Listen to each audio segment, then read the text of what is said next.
It's a good Ag AM in Kansas morning. Good morning. Let's take a look and see what's coming up today. First, we learn about the International Year of Soils and how important soil is in sustaining all life. Next, we meet the president of the Kansas Agriculture Alliance, who tells us about the work they do with the legislature. Then join us at a K-State corn school and see what the Kansas Corn Commission does and how weed control is a challenge for corn growers. Then we're off to a winter ranch management meeting in Mound City. And we wrap up with a horse tip from Lee Hart. Closed captioning brought to you by Kansas Soybean Commission. The Soybean Checkoff Progress, powered by Kansas farmers. This segment is brought to you by Central National Bank. Put our ag professionals to work for you. Many people might wonder why the connection between soils and life, and I would offer a variety of reasons for that. Clearly, the most important one is that for the terrestrial food chain, soil is one of the 4 essential components for any life to exist. So those components are soil, water, air, and sunlight. And without those, there simply would not be any food grown on the land surface.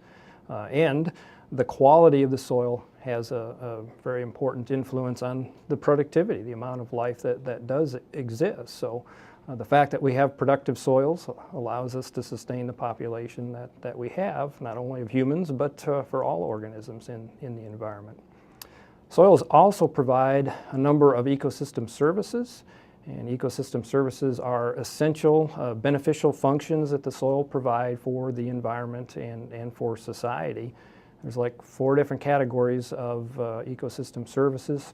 Provisioning, which we've already mentioned, and as far as food production is concerned, but also provisioning includes things that are provided for society, but things like clothing. So cotton and wool production are related to soils, and even structures are shelter.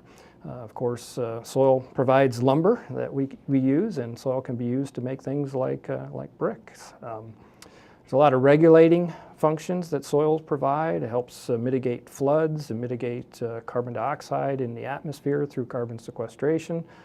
Provides a lot of support services that are related to simply basic functions that all life depends on, so nutrient cycling or even soil formation itself.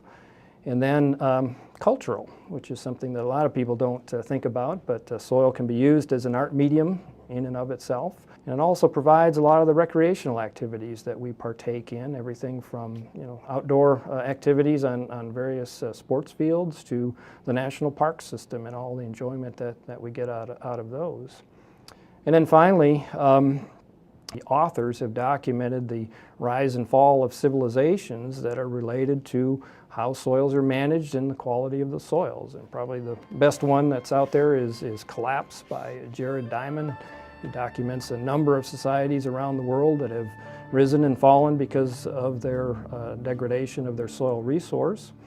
And I would add to that countries like the United States were founded on a very healthy and productive soil resource. And when you have that natural resources, then a large segment of the population can participate in other activities that advance society. Kansas Farm Bureau, the voice of agriculture, represents grassroots agriculture. The state's largest and most powerful farm organization stands up for its members through leadership development, agriculture education, legal defense, environmental advocacy, farm safety, and risk management. Members also enjoy money-saving benefits. To join our organization today or to learn more, go to www.kfb.org or find us on Facebook and Twitter. This hog is head over hoof for meal made from U.S. soybeans. Now, one hog isn't that impressive, but suppose we add another, and another, and another. Before long, you've got billions of hungry customers around the world all clamoring for the same thing. Our soybeans. Learn more about the billion-dollar appetite of animal agriculture at BeyondTheElevator.com. Brought to you by America's soybean farmers and their checkoff. Tallgrass Commodities offers producers bulk commodities at a reasonable price with reliable service throughout the whole Midwest. To find out more about Tallgrass Commodities, visit tallgrass.us or call 785-494-8484. Hey folks, Dr. Dan from Doc Talk. If you miss us on Monday morning, you can join us at 6:30 a.m. every Sunday morning on RFD TV. Doc Talk has a national following. We're sure glad that you joined us on Mondays, but if you miss us and you want to catch us out on a Sunday morning, get up at 6:30 a.m. and we'll be right there, RFD TV, 6:30 a.m. Central Standard Time, and I'll see you down the road.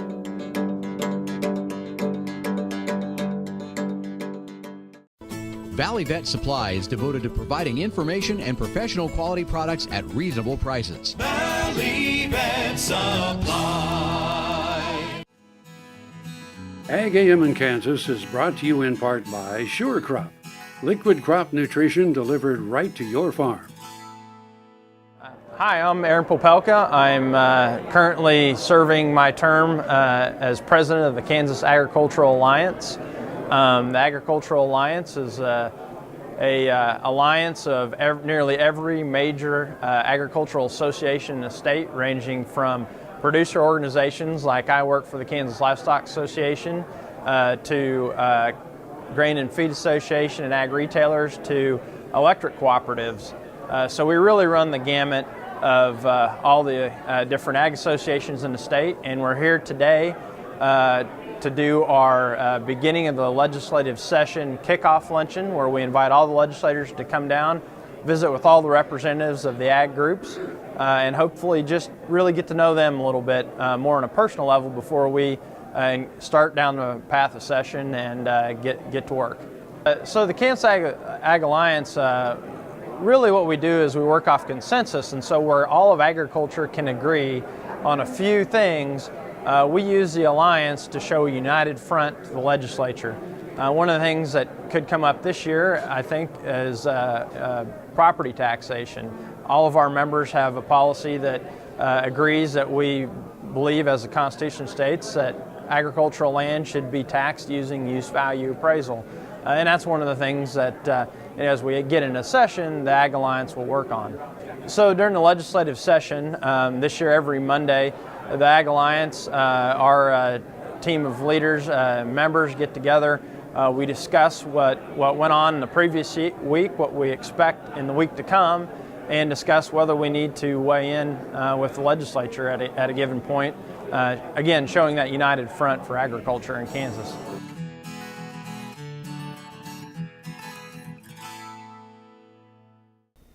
Tar Waters has what you need for all seasons for around the farm and home. Working, hunting, growing, feeding, snow removal, even fun for the kids. And a service department with experienced techs to help keep your equipment in top running condition.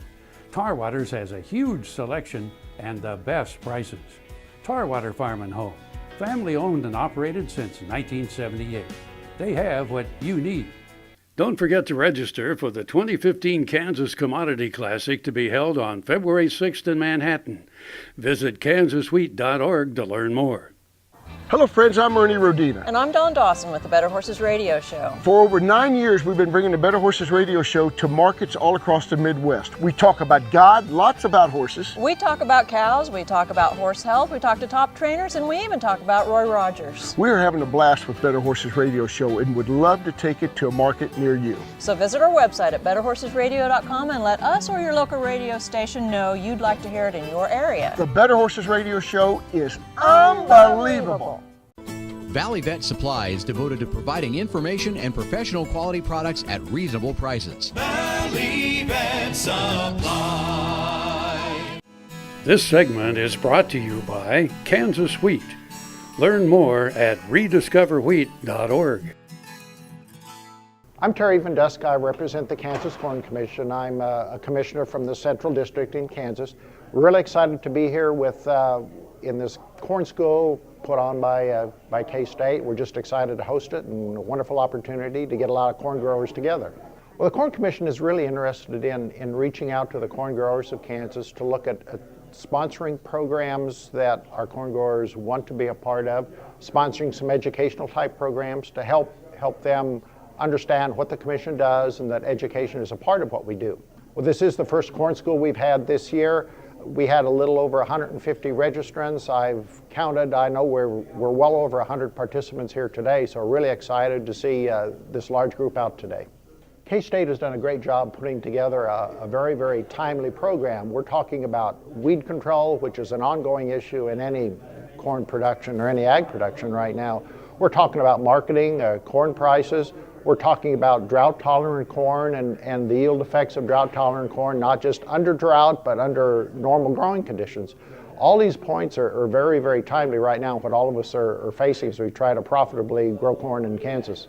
And we get to hear the current state-of-the-art, the programs that are out there right now, the ideas that K-State's offering to help us to all be more profitable. And in tough economic times, that's really crucial. So we always look at the profitability of everything we do. Many farmers tend to not be joiners. We tend to want to, we work alone so often, or we work with a couple of people. We tend to be more self-oriented rather than group-oriented.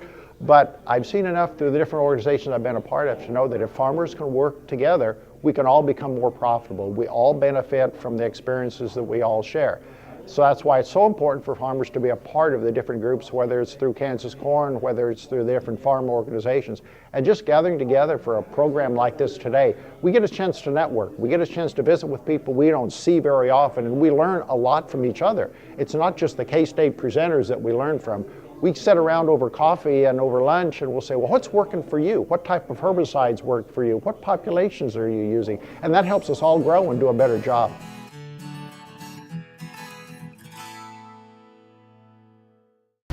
Buying a car shouldn't be this hard.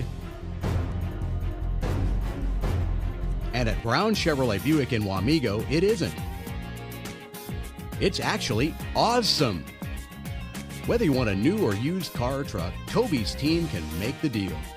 Even if you want to custom order a new car or truck, Toby's team can make the deal. See Toby's team at Brown Chevrolet Buick in Wamego. We're awesome. No matter where, no matter why, the Veterinary Health Center at Kansas State University is committed to providing quality patient care to animals and exceptional customer service to their owners. From routine checkups to emergency and specialty care, our world-renowned specialists and experienced professionals are here to discover, to teach, and to heal. Let us know. How can I help? How can we help? When your living depends on agriculture, you can depend on KFRM 550 AM.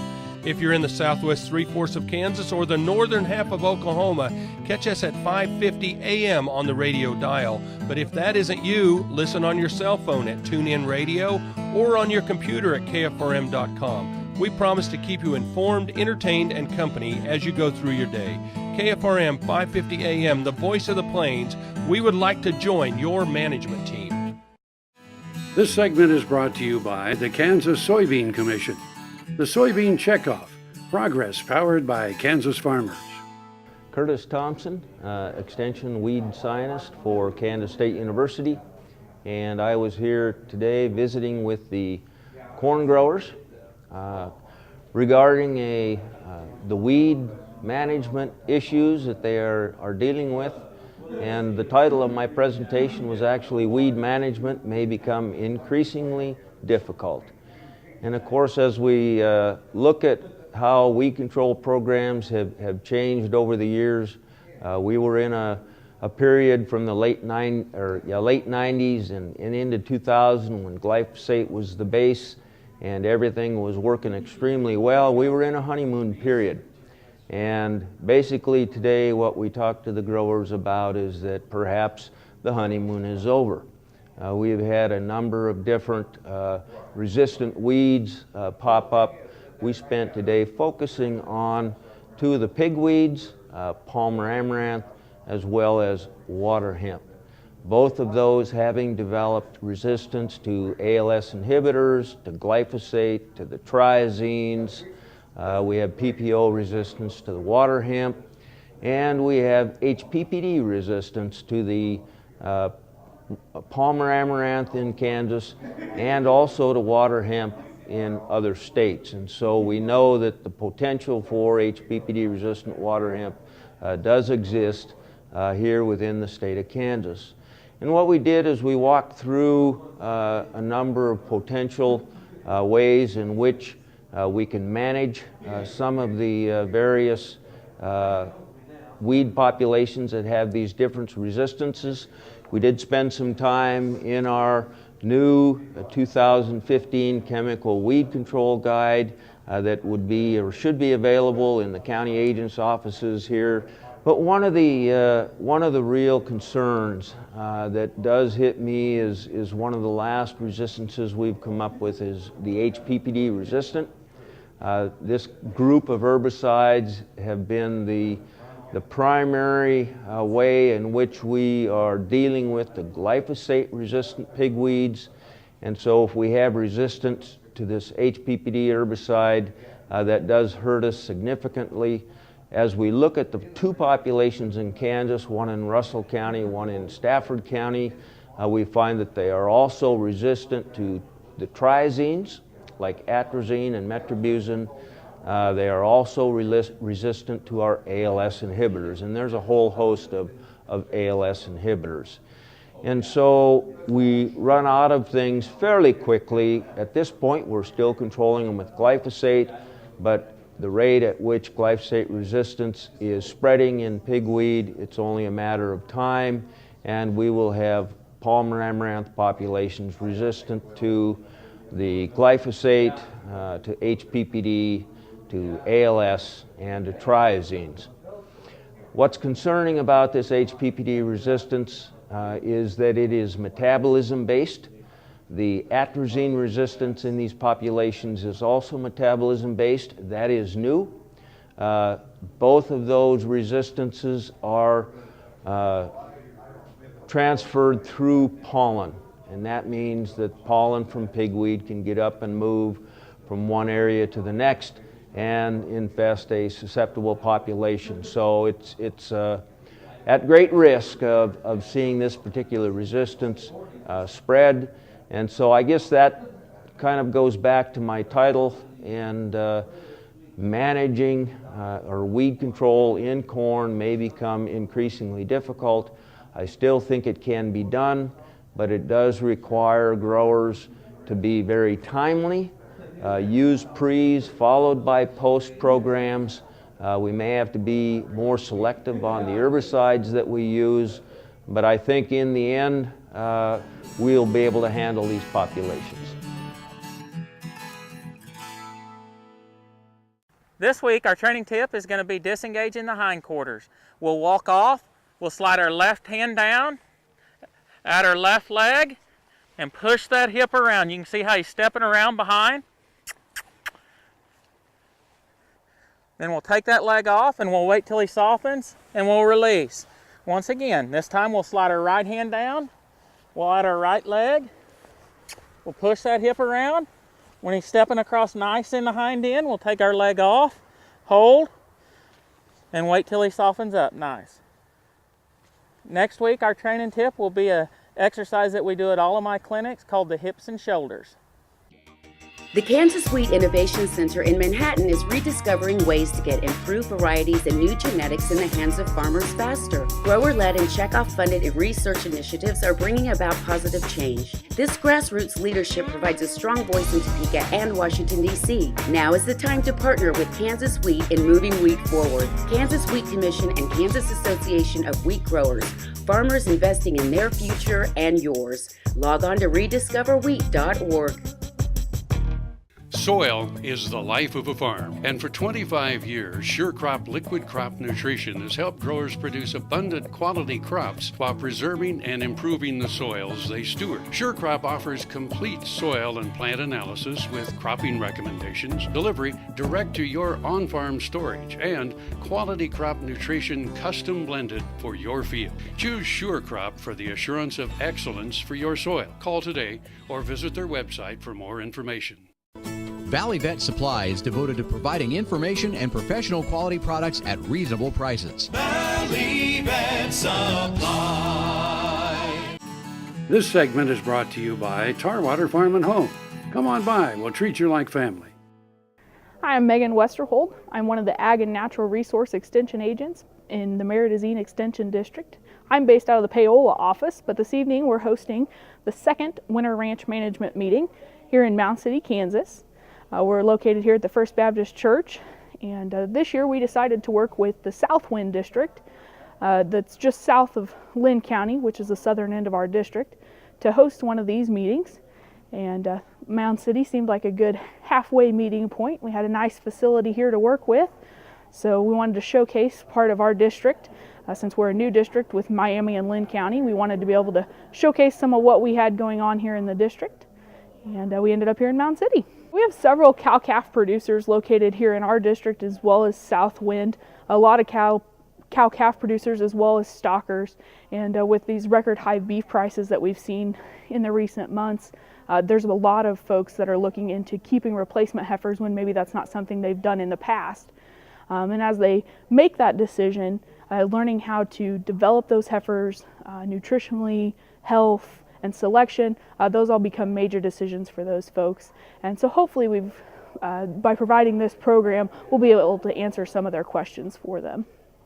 Here in the past couple of months, the Farm Bill enrollment has been a major issue for us, and so we've done a lot of education for our producers on some of the ins and outs of that program, the economics and how to get enrolled with that, and we're continuing the education on that piece as well. We're also looking at doing some AI schools and working on some classes to help address some of the feral hog issues that we're seeing in southern Linn County as well as Bourbon County, in working with Southwind District on that as well. I would definitely encourage everybody to check out either of our district websites. You can find those on the K-State website. Ours is meridazine.ksu.edu.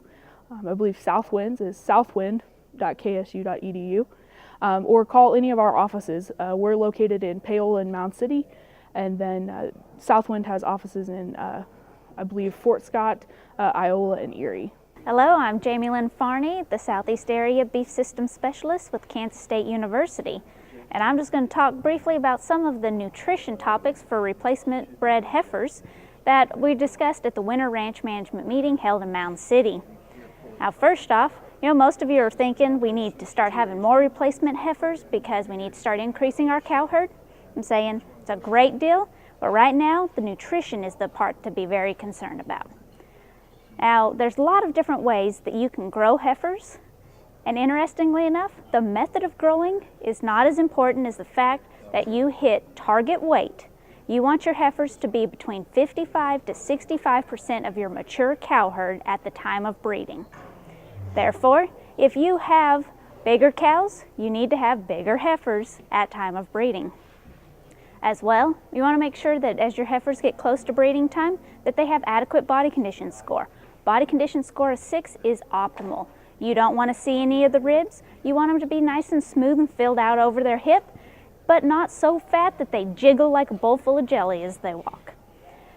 If you can get your heifers in that optimal condition, it doesn't matter if you make them rough it out through the winter on corn stalks with just a protein supplement, or feed them really heavy.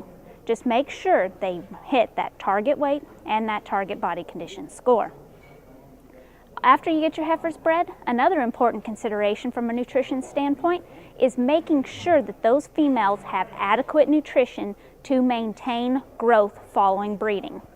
If you look at the growth projections of heifers, they constantly grow till they're nearly 3-4 years old. So therefore, you don't want your heifers to be bred and then just keep them at a steady maintenance or keep them at the same body weight as what they were. You want them to put on weight so that when they calve, they weigh about 85% of their mature body weight. So therefore, think about that in your nutrition program. If you have your heifers in a dry lot prior to breeding and then kicking them out on grass, you might think about supplementing those cows on grass some more. Make sure they get a positive plan of nutrition through their entire life until they get past their second calf. Those are just a couple of tips. If you need more information, go to our website or contact your local agricultural agent or any of us specialists.